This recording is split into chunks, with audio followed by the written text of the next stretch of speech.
5 సంవత్సరాలు ఏం జరిగింది దాని గురించి మంత్రి గారు చెప్తా ఉంటే అది కరెక్ట్ గా టైం అందుకే వేస్ట్ అయిపోతుంది. మాకు కావాల్సింది ఇప్పుడు మద్యం విషయంలో మీరు షాపులు ఇచ్చారు, ఆక్షన్ పెట్టారు, బ్రహ్మాండంగా జరిగిందని మీరు చెప్తారు వీడియోలు పెట్టేసి. నెల్లూరు జిల్లాలో మొన్న ఇటీవలే బెల్ట్ షాపుల కోసం వేలంపాట జరిగి అక్కడ గొడవ జరిగి కొట్టుకొని పోలీస్ కేసు అయిందా లేదా మంత్రి గారు దృష్టికి వచ్చిందా లేదా? ఒకటి. రెండోది, బెల్ట్ షాపులు ఉన్నాయి ఈ రాష్ట్రంలో మొత్తం విస్తరిస్తున్నాయి అనేది మీ దృష్టికి వచ్చిందా లేదా? వస్తే మీరు వాటి మీద ఏ చర్యలు తీసుకుంటారు, వాటిని నిరోధించడానికి ఏం చేస్తారు? ఇంకొకటి, ప్రతి నియోజకవర్గంలో ఎమ్మెల్యేలు 25 నుంచి 30% అడుగుతున్నారు అనేది ఆరోపణ ఉంది. మేమే దాన్ని మీరు దాని మీద దృష్టికి వచ్చిందా? వస్తే వాటిని ఎలా నిరోధిస్తారు, వాటి మీద మీరు ఏ చర్యలు తీసుకుంటారు? పోతే డిస్టరీస్ అన్నారు. ఇప్పుడు గత ప్రభుత్వంలో డిస్టరీస్ వీటి నుంచి సప్లై చేసినందువల్ల కల్తీ మద్యం వచ్చాను అంటున్నారు. ఆ డిస్టరీస్ మీద మీరు ఏం యాక్షన్ తీసుకుంటున్నారు? మీరు ఆ డిస్టరీస్ లో ఎన్ని భూసేపిస్తున్నారు, ఎన్ని డిస్టరీస్ కంటిన్యూ చేస్తున్నారు? మీరు కొత్త వాటిని వేటిని తీసుకొస్తున్నారు? ఒకటి అధ్యక్ష.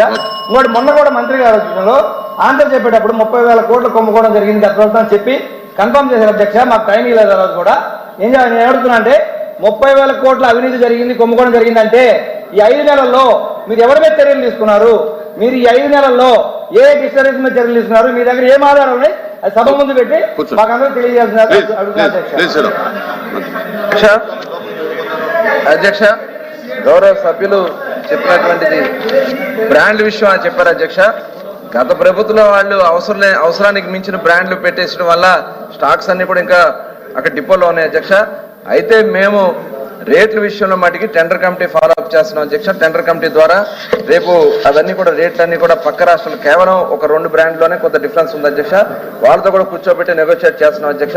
బేసిక్ ప్రైస్ లో తగ్గించడానికి కావాల్సినటువంటి కార్యక్రమాలు అధ్యక్ష. అట్లాగే ఒకసారి యూబీ బ్రాండ్ అధ్యక్ష, ఇది చాలా త్రూఅవుట్ ఇండియాలో కానీ ఇంటర్నేషనల్ లెవెల్లో కూడా గుర్తింపు ఉన్నది అధ్యక్ష. 2018-19లో 31% వాటా ఉంటే 2023-24 జీరో అధ్యక్ష. అట్లాగే పెర్నాడ్ రిచర్డ్ ఇండియా ప్రైవేట్ లిమిటెడ్ అధ్యక్ష, మన వాళ్ళు కూడా తెలిసి ఉండొచ్చు అయ్యి గతంలో 7.53 జీరో అధ్యక్ష. ఇవన్నీ కూడా లేకుండా చేసి ఇవాళ మేము అన్ని బ్రాండ్లు తీసుకొస్తున్నాం అధ్యక్ష. ఎవరు వస్తామన్నా వాళ్ళని బ్రాండ్లన్నీ తీసుకొచ్చి ఆంధ్ర రాష్ట్రంలో పెట్టడానికి చేస్తున్నాం అధ్యక్ష. టెండర్ కమిటీ వేసి టెండర్ కమిటీ ద్వారా రేట్లన్నీ కూడా చాలా పక్క రాష్ట్రాలు కూడా ఈక్వల్ గా చేస్తాం అనేది ఖచ్చితంగా మీకు మేము హామీ ఇస్తున్నాం అధ్యక్ష. అట్లాగే మరి గౌరవ సభ్యులు చెప్తా అన్నారు ఏం యాక్షన్ తీసుకున్నారు ఏంటి అని చెప్పి.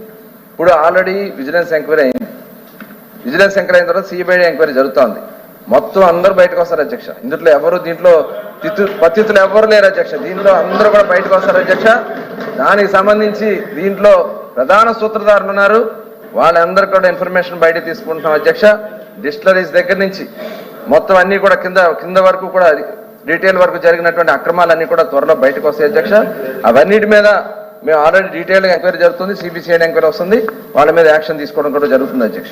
అట్లాగే బెల్ట్ షాపుల గురించి మాట్లాడుతూ ఉన్నారు అధ్యక్ష. బెల్ట్ షాపులకి శ్రీకారం చుట్టింది వాళ్ళే అధ్యక్ష ఆ రోజున.